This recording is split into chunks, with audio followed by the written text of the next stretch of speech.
दोस्तों जय हिंद। मैं हूं रवि शुक्ला और आप मेरे साथ देख रहे हैं the new Bharat. The new Bharat की तरफ से आज शनिवार की शाम हम लेकर के आए हैं टीएनबी किताब शनिवार की प्रोफेसर जितेंद्र श्रीवास्तव जी के साथ।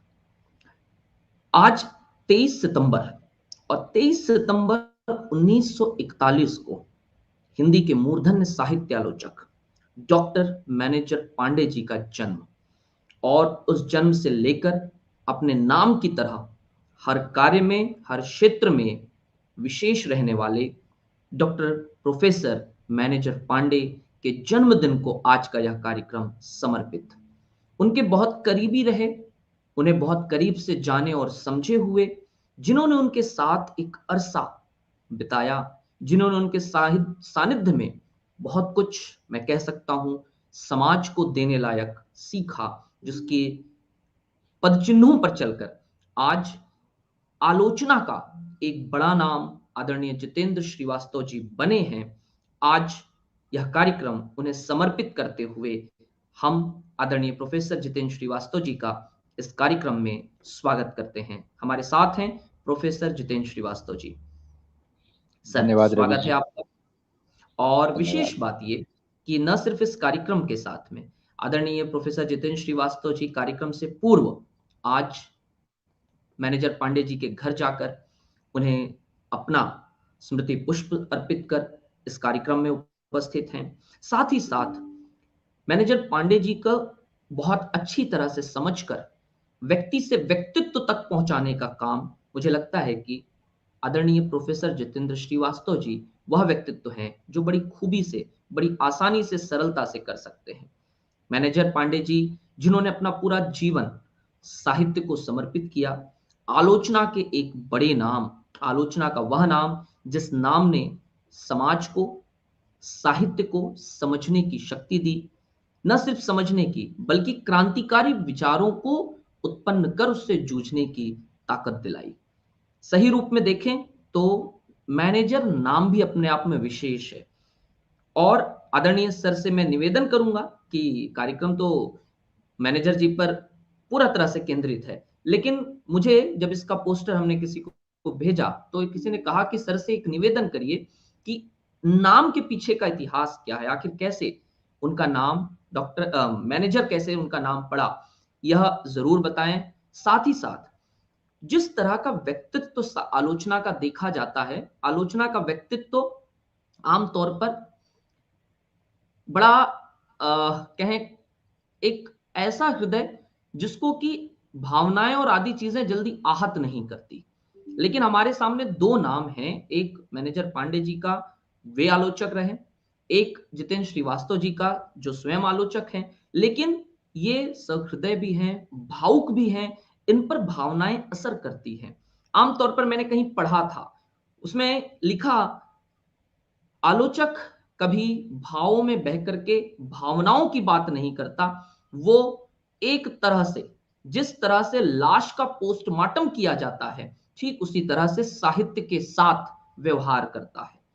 उसे उसकी लाश की बदबू, सड़न और अन्य से कोई फर्क नहीं पड़ता। ये एक आलोचक का काम होता है। ये मैंने बहुत वर्ष पहले कहीं किसी अखबार या कहीं किसी मैगजीन में पढ़ा था और उसे इस कार्यक्रम का अंग इसलिए बनाना चाह रहा था कि आज एक आलोचक पर चर्चा होकर के एक आलोचक कर रहा है, और जब एक आलोचक के रूप में आप मैनेजर जी को देखते हैं तो आदरणीय जितेंद्र श्रीवास्तव सर न सिर्फ उनके करीब रहे हैं, न सिर्फ उन्हें जानते हैं, बल्कि उनसे बखूबी आपको वास्ता भी करवाएंगे। सर, आपका आ, आज के व्यक्ति विशेष कार्यक्रम में विशेष रूप से स्वागत के साथ कुछ ऐसी बातें मैनेजर जी से संबंधित जो जीवन के संघर्ष की दास्तां को लेकर हर एक साहित्यकार को प्रेरणा दे। सर, स्वागत है। बहुत बहुत धन्यवाद रवि जी।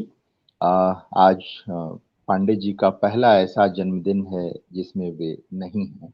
पिछले वर्ष 5 नवंबर को वे स्मृति शेष हो गए। तभी हम लोगों ने एक कार्यक्रम किया था टीएनबी पर। आज शाम उनके घर पर मैडम ने एक छोटी सी कह सकते हैं लोगों को बुलाया था जो आत्मीय रहे पांडे जी के। सब शिष्य ही थे, जो लोग हम लोग गए सब पांडे जी के शिष्य थे।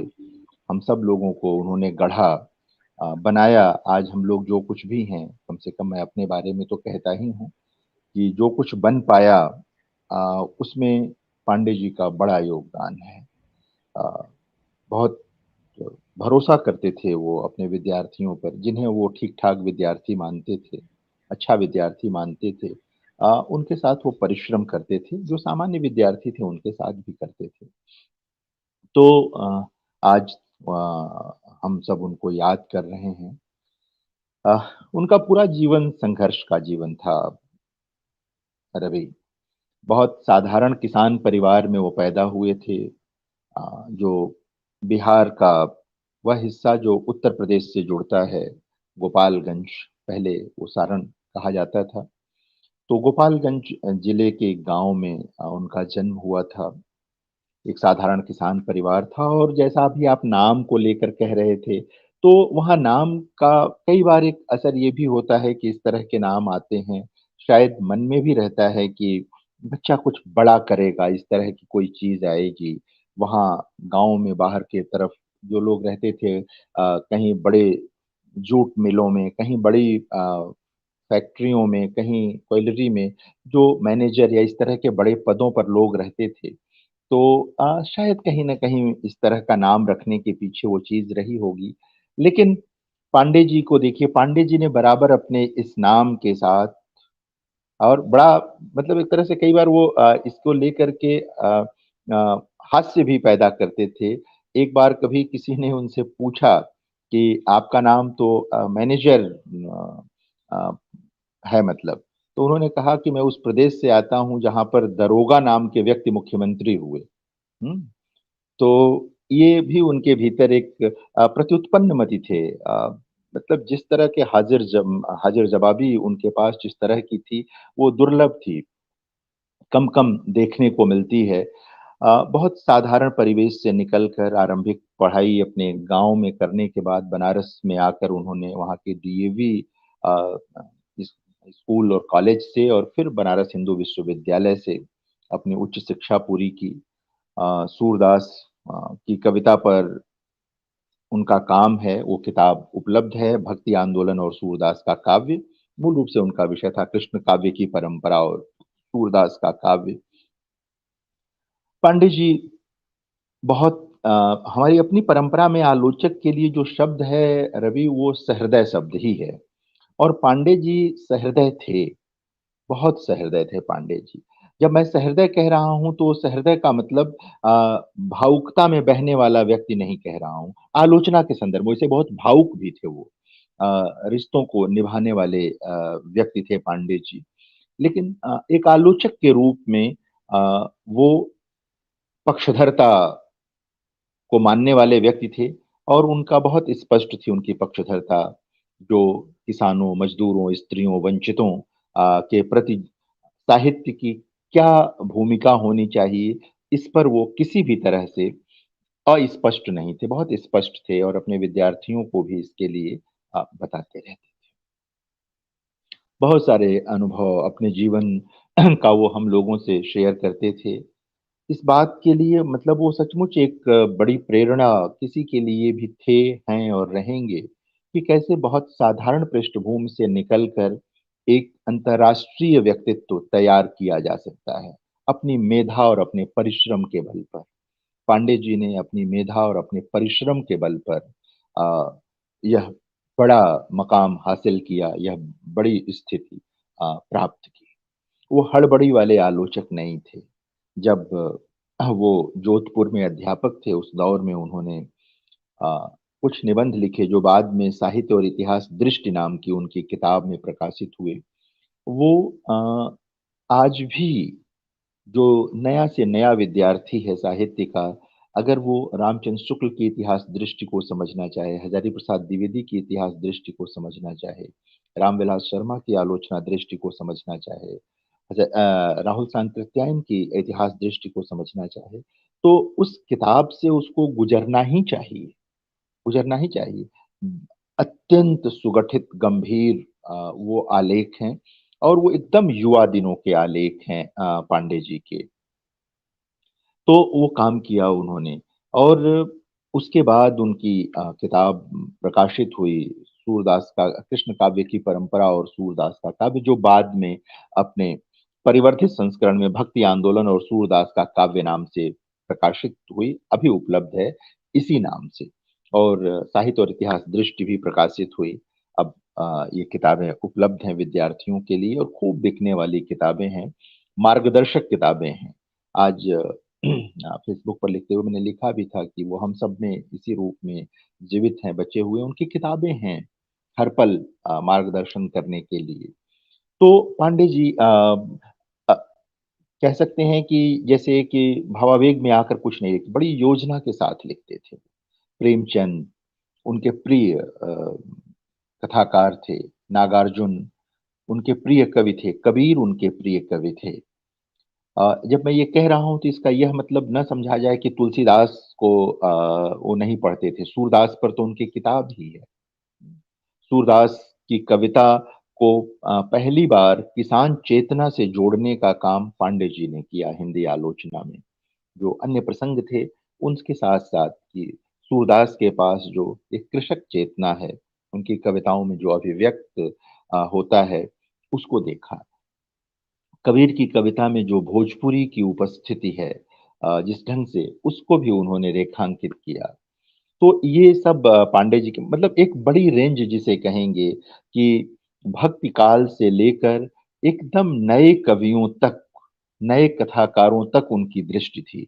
वो आकाशवाणी के साथ उन्होंने लगभग मुझे लगता है 2 वर्ष तक किताबों पर केंद्रित कार्यक्रम किया प्रति सप्ताह, और उसमें वो नई से नई किताब पर बहुत गहन चर्चा करते थे और लेख भी लिखे उन्होंने। जब इंडिया टुडे ने अपनी वार्षिकी निकाली तो उसमें उन्होंने नए कवियों पर लेख लिखा। और वो चढ़ाने और गिराने वाली आलोचना नहीं करते थे पांडे जी, कि किसी को उठा दो, किसी को गिरा दो। अगर तत्व है किसी रचनाकार में तो वह उसी को महत्व देते थे, उसी को लेकर आते थे।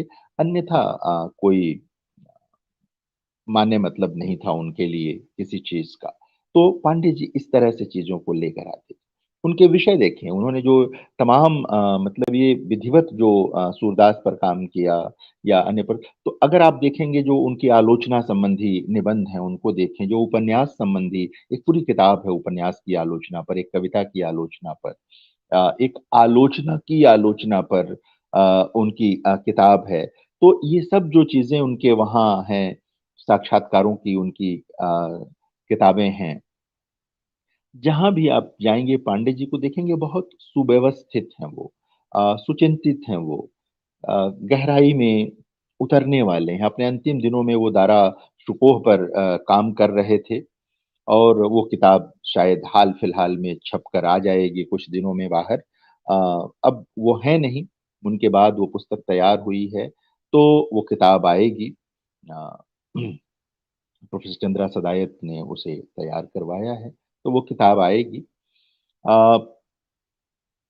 लगातार आप ये भी देखिए, एक उन्होंने एक अलग काम मुगल बादशाहों की हिंदी कविता नाम से एक संकलन तैयार किया था, वो भी प्रकाशित है। उसकी एक बड़ी कहेंगे कि बहुत व्यवस्थित भूमिका उन्होंने लिखी, कि जो सारे मुगल बादशाह थे, उन्होंने जो हिंदी कविता में ज़ाहिर है कि उसमें ब्रज में भी कविताएँ हैं, तो उसको हिंदी के दायरे में ही रख कर के देखा गया है। तो ये सारी चीज़ें पांडे जी करते थे। अनुवाद उन्होंने बहुत अच्छे किए पांडे जी ने। अ, कविताओं के अनुवाद बहुत अच्छे किए, गद्य का तो किया ही किया है उन्होंने। और एक शिक्षक के तौर पर भी कभी मुझे याद नहीं, मैं एमए में भी मैंने उनसे पढ़ाई की, एमफिल में भी उनसे पढ़ाई, पीएचडी करते वक़्त तो उनके सानिध्य में था ही। अ, कभी कोई ऐसी कक्षा मुझे याद नहीं आती कि पांडे जी उसमें बिना तैयारी के आए हों।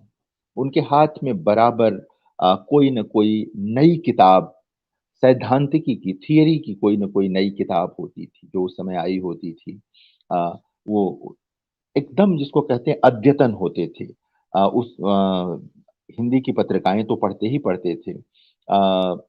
जो अंग्रेज़ी की पत्रिकाएँ जवाहरलाल नेहरू यूनिवर्सिटी की लाइब्रेरी में आती थीं, बहुत लोकप्रिय जो टाइम्स लिटरेरी सप्लीमेंट है, वो तो देखते ही थे, क्रिटिकल इंक्वायरी वगैरह।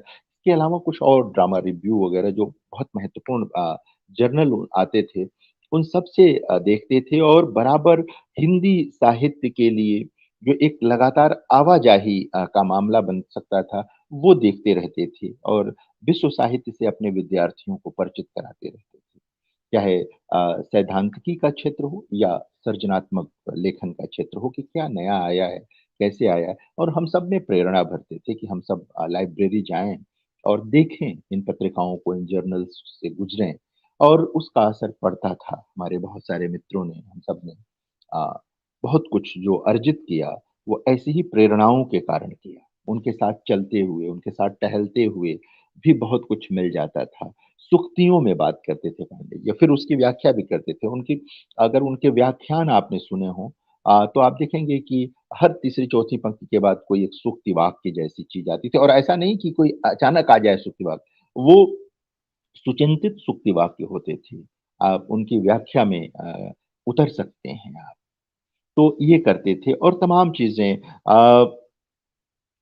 पांडे जी किसी भी व्याख्या को अंतिम नहीं मानते थे। ये क्या कहते हैं कि हमारे जो उत्तर आधुनिक विचारक हैं, उत्तर संरचनावादी विचारक हैं, ये लोग तो मानते ही हैं, लेकिन पांडे जी मार्क्सवादी होते हुए भी वो मानते थे कि किसी भी रचना का कोई आप अंतिम अर्थ सुनिश्चित नहीं कर सकते हैं। असहमति को बहुत महत्व देते थे। और खुद वो बहुत असहमत बहुत जगहों पर बहुत दृढ़ता के साथ असहमत होते थे। नामवर सिंह पर जो उनका लेख है वो पढ़ने लायक लेख है, देखने लायक लेख है। नामवर सिंह की ताकत को भी उन्होंने बहुत मजबूती के साथ बताया कि क्यों नामवर सिंह हिंदी में शिखर पर हैं, क्यों नामवर सिंह की आलोचना की कमियाँ जो उन्हें लगीं, उसे भी निर्भीक ढंग से बताया है और यह उस दौर की बात है जब वो जवाहरलाल नेहरू यूनिवर्सिटी में नहीं आए थे, नामवर सिंह के साथ जोधपुर में साथ-साथ पढ़ा रहे थे और ये बहुत पुराने ढंग के लोग थे। नामवर सिंह उसके बाद पांडे जी जवाहरलाल नेहरू यूनिवर्सिटी आए।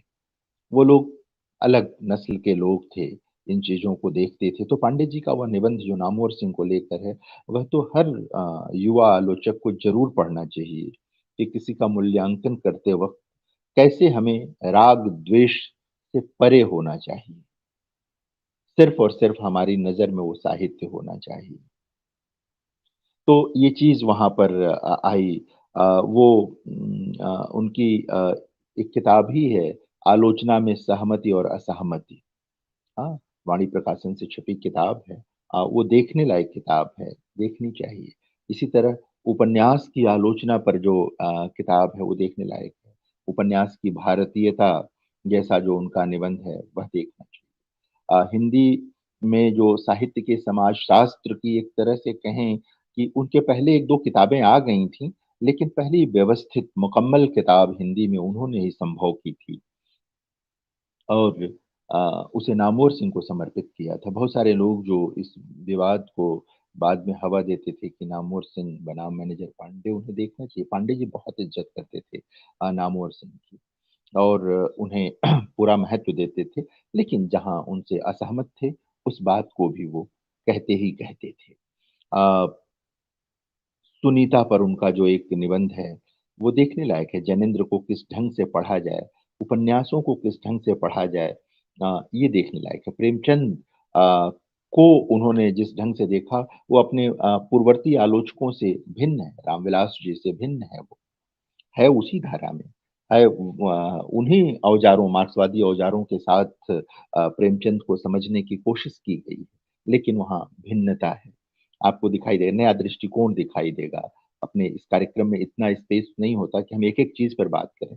लेकिन महादेवी वर्मा की श्रृंखला की कड़ियाँ किताब पर उन्होंने बहुत, बहुत अच्छा लेख लिखा और वो लेख भी उनकी किताबों में अब संकलित है। उसे तद्भव में प्रकाशित किया था आदरणीय अखिलेश जी ने। आज संयोग देखें कि आज अखिलेश जी का भी जन्मदिन है। हिंदी के प्रख्यात कथाकार और तद्भव के संपादक। तो इस कार्यक्रम के माध्यम से मैं उन्हें भी बधाई देता हूँ जन्मदिन की। तो तद्भव में वो सुचिंतित आलेख छपा और पांडित जी ने उसमें बताया कि किस तरह भारत में, खासकर हिंदी में, अगर आपको स्त्री विमर्श को जानना है तो उसकी प्रारंभिक किताब के तौर पर महादेवी जी की श्रृंखला की कड़ियाँ को ज़रूर पढ़ना चाहिए। हाँ, महादेवी जी की यह किताब जो है, उनके लगभग 29-30 से 42 1942 के बीच लिखे गए निबंधों का एक तरह से संकलन था, सुव्यवस्थित, सुचिंतित संकलन है और 1942 में किताब आ गई थी। और जो सिमोन द बुआ की किताब है, वो 1949 में प्रकाशित हुई थी मूल फ्रेंच में। जो स्त्री विमर्श की महानतम किताब है और मानी जाती है भी, इसमें कोई दो राय नहीं। और चूंकि हिंदी में किताब थी महादेवी जी की, इसलिए चर्चा है। पांडे जी ने इस पूरी मानसिकता का भी उसमें विश्लेषण किया है और महत्व का निर्धारण किया है महादेवी जी के उस उस किताब का। और उस लेख को अगर पढ़िए तो महादेवी जी के बारे में बहुत सारी धारणाएं आपकी बदल जाएंगी। उनकी कविताओं के नए अर्थ तक शायद उस व्याख्या के माध्यम से आप पहुंचेंगे, पहुंचने की कोशिश करेंगे। तो यह भी एक चीज उसमें निकल करके आई। मीराबाई को लेकर के उन्होंने नवोन्मेषी कार्य किया, नवोन्मेषी कार्य किया। और आप देखेंगे कि भक्त कवियों पर भी बात करते हुए, विचार करते हुए, अक्सर मैं उनका एक वाक्य मित्रों को सुनाता हूँ, अपने विद्यार्थियों से भी, मित्रों से शेयर करता हूँ कि जायसी पर लिखते हुए उन्होंने एक पंक्ति लिखी कि जायसी ने दिल्लीश्वर को जगदीश्वर नहीं माना। ये देखिए, एक आलोचक की भाषा है, इसमें कविता है, लेकिन यह कविता कोई भावावेग की पंक्ति नहीं है, काव्यात्मक पंक्ति है लेकिन भावावेग की नहीं है। इसमें स्थापनाएं हैं। दिल्लीश्वर अपनी जगह है, जगदीश्वर अपनी जगह है। और एक कवि के लिए, जायसी जैसे कवि के लिए दिल्लीश्वर यानी दिल्ली का राजा, अब वो कैसे हो सकता है जगदीश्वर, जगत का मालिक कैसे हो सकता है। और फिर वो आगे और भी बातें करते हैं। तो इस तरह की मीरा के बारे में कहते हुए, कबीर के बारे में कहते हुए, सूर के बारे में कहते हुए बहुत सारी आपको ऐसी पंक्तियां मिलेंगी जो आप चाहें तो उसकी मतलब कई कई पेज तक उसकी व्याख्या कर सकते हैं। यह उनके चिंतक व्यक्तित्व के कारण संभव हुआ। पांडे जी एकदम निरा भाष्यकार वाली आलोचक नहीं थे, वो चिंतक आलोचक थे। वो उन्होंने सैद्धांतिकी पर कार्य किया और सैद्धांतिकी के साथ व्यवहारिक आलोचना पर, दोनों के बीच सघन आवाजाही पांडे जी के वहां दिखाई देती है। उनकी दृष्टि में यह बराबर रहा कि यह जो विश्वविद्यालय हैं, जो हिंदी विभाग हैं, यहाँ जो हिंदी पढ़ाई जाती है, वहाँ जो आलोचना पढ़ाई, उसकी संपन्नता बहुत जरूरी है। इसके लिए भी उन्होंने काम किया और सृजनात्मक साहित्य दोनों के बीच लगातार एक आवाजाही संभव की उन्होंने। इसी नाते वो दोनों तरफ यानी कि जो नितांत सर्जक हैं, उनके बीच भी उनका वही महत्व रहा, उनकी वही उपस्थिति रही। और जो विश्वविद्यालयों में काम करने वाले निरा प्राध्यापक हैं, उनके बीच भी उनकी स्वीकृति है, दोनों दोनों के काम का। क्योंकि प्राध्यापकों को जो खुराक चाहिए, जो ऊर्जा चाहिए, वो भी पांडे जी के वहां है, और जो सर्जकों को चाहिए वह भी उनके वहां है।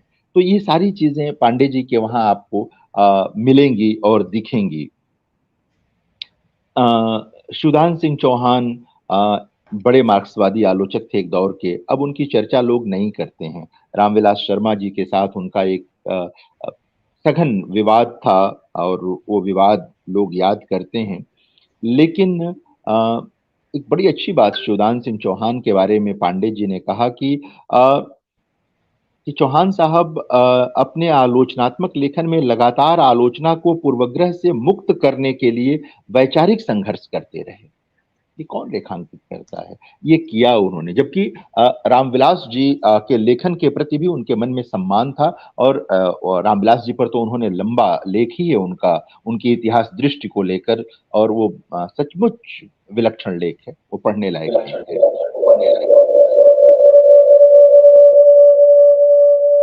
कोई साउंड उठ रहा है इसमें से। जी। तो ये चीज निकल करके वहां आई। राहुल सांकृत्यायन भी उनके बहुत प्रिय थे।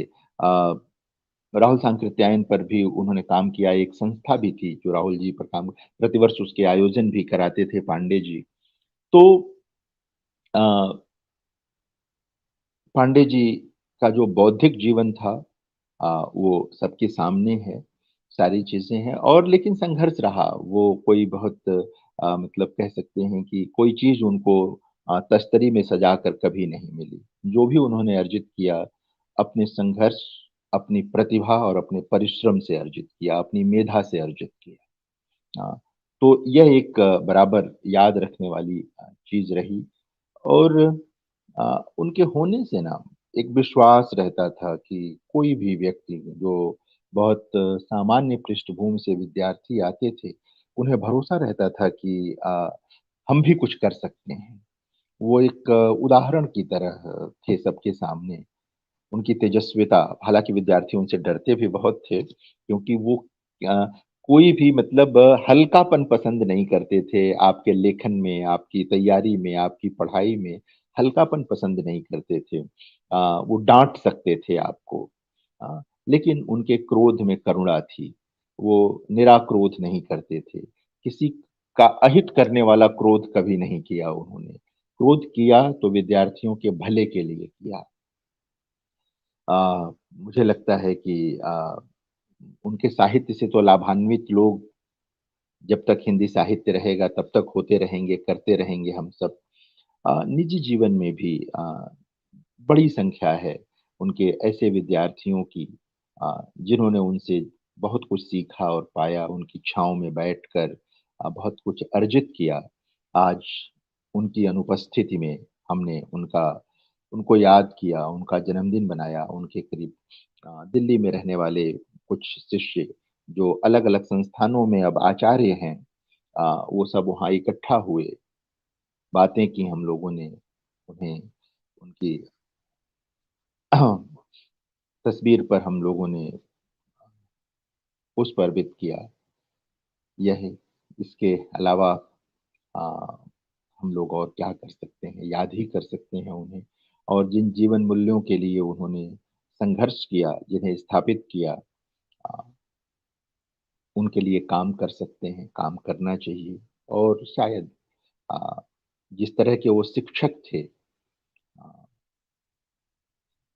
जिस ऊँचाई के वो शिक्षक थे उसे अर्जित करने की कोशिश करनी चाहिए हम सब लोगों को। जो लोग उनके विद्यार्थी थे वे भी और जो उनके विद्यार्थी नहीं थे वे भी, कि एक शिक्षक को अपने जीवन में किस कदर ईमानदार और दृढ़ होना चाहिए। वो कभी मैंने उनको झुकते नहीं देखा किसी चीज़ के लिए। कद सामान्य सा था, लेकिन अपनी दृढ़ता में वो हिमालय जैसे थे। अपनी ऊँचाई में, अपने सृजनात्मक ऊँचाई में, आलोचनात्मक ऊँचाई में वो हिमालय जैसे थे। तो आज मैं अपने श्रद्धेय गुरुवर को, पूज्य गुरुवर को इसी रूप में याद करना चाहता हूँ। किसी दिन और मुझे लगता है कि बारी-बारी उनकी एक-एक किताबों पर कभी मैं चर्चा करूँगा।